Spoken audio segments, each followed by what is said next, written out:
St. Louis. Yeah. They've kind of done this before where we're not really all that good. And then we go on an incredible run. Yeah. And then look at us go. It's what 15-2-2 or whatever it is. They won 8 straight.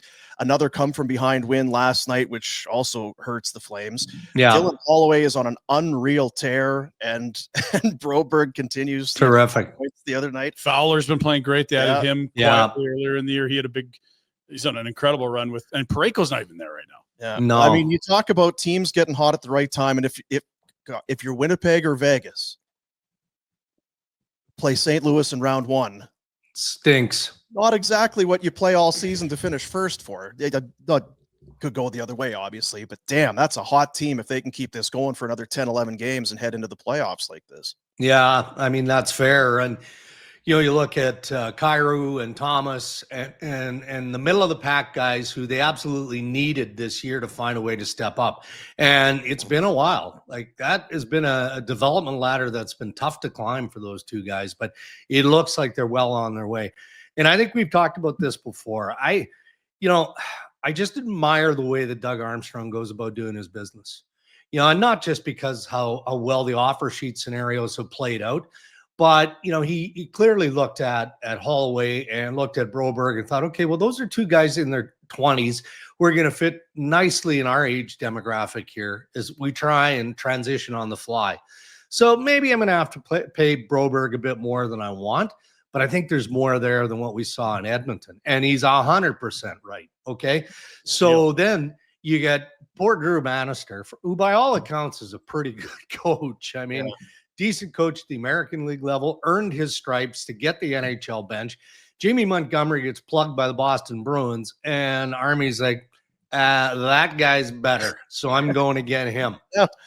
And just dispatches Drew Bannister. And Montgomery is a hell of a coach, and he deserves the credit. But then you go further down the path, and I think it was in January when Army didn't like the way that this team was trending and basically went into the room and said, okay, we're going to make some changes here. Some of you guys aren't going to like it. And some of you have trade protection. Don't care. I'm going to find a way. I'm going to find a way. So the message was that, if you guys want to go through a renovation, then you're going to force me into that position. I don't think we need to do that.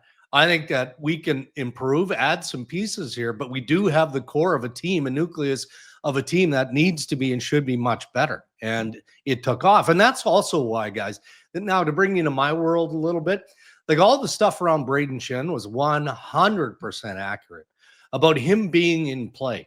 Now, you get into that game of semantics. Was Armstrong shopping him, or was he just listening? Well, he was listening. He's this captain. And a real good piece of that organization. But if somebody would have stepped up with an offer that he had to consider, of course he would have.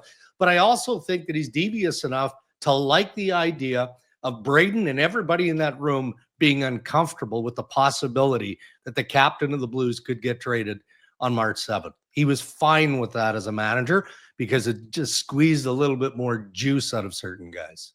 You know what else too is we're really smart, Dregs. Like we sit here, we do a show every day, we know, and we will sit. Cam Fowler, I don't know what that are they old? Are they young? What are they? Kind of question. And I was just thinking of as you were talking there, he got out from under the Brandon Saad contract. Tried to trade him, put him on waivers, not terminate the contract. Sure, okay. So he saved the money off the cap. He's not even eating dough there. They're way better off without Saad. It's gone his way as of late, for sure. Yeah. Ryan, sorry, Ryan. Did you have something? You're there? good. I mean, look, the Blues are the hottest team in the league. They look unreal right now. And I think one of these things with these deep playoff races, you got 4, 5, 6 teams in the East, 3 or 4 in the West. Whoever gets in is going to be the hot one. Like, there's never any easy matchups. So that's why this tournament's so great. We literally saw the greatest regular season team ever lose to an 8 seed in round 1 2 years ago. Yeah, and look, I mean, every year at the GM meetings in March, Bettman is asked about playoff expansion and changing the playoff scenario, right? Changing the matchups so that you can avoid some of what we're going to see in the first round. And to his credit, he always says the same thing. I don't know why we keep asking the same question, but he's like, if you look at the regular season and how it's going to finish, it's playoff hockey and has been since February? Nations, right? That's kind of felt like. That's the way it's been. So what is wrong with that? And then, yeah, it's unfortunate that good teams are going to get dispatched in round one. But last time I checked, to hoist the Stanley Cup, you've got to beat the best teams, whether that's in round one or it's in round four. So I don't think that hockey fans are suffering when a team like the Edmonton Oilers gets bumped by the Los Angeles Kings in a 7-game series. Okay, well, sorry, but if that is what comes to fruition, that just means that the Oilers weren't better. They weren't good enough, even though they're loaded with stars. So, I think it's going to be a fascinating finish in the regular season. And then, yeah, the way it looks right now, that first round matchup, on both sides of the conference. So you think Toronto wants to go after Tampa Bay again in round one, or even Florida? Yeah. I mean, the advantage here is that Toronto doesn't have to play Boston again. That's the only advantage. But they piss away a point versus San Jose, so it doesn't appear like they're overly motivated to win their division. But again, that's all part of the intrigue and the drama that builds going into the postseason. Hey guys, thanks for watching. Be sure to check out more of our content right here on the Flames Nation YouTube page. We had a bunch of great long form interviews. You can check out some videos we've done as well outside of the studio. And of course, if you want more writing or merchandise stuff, flamesnation.ca or nationgear.ca. Appreciate you watching.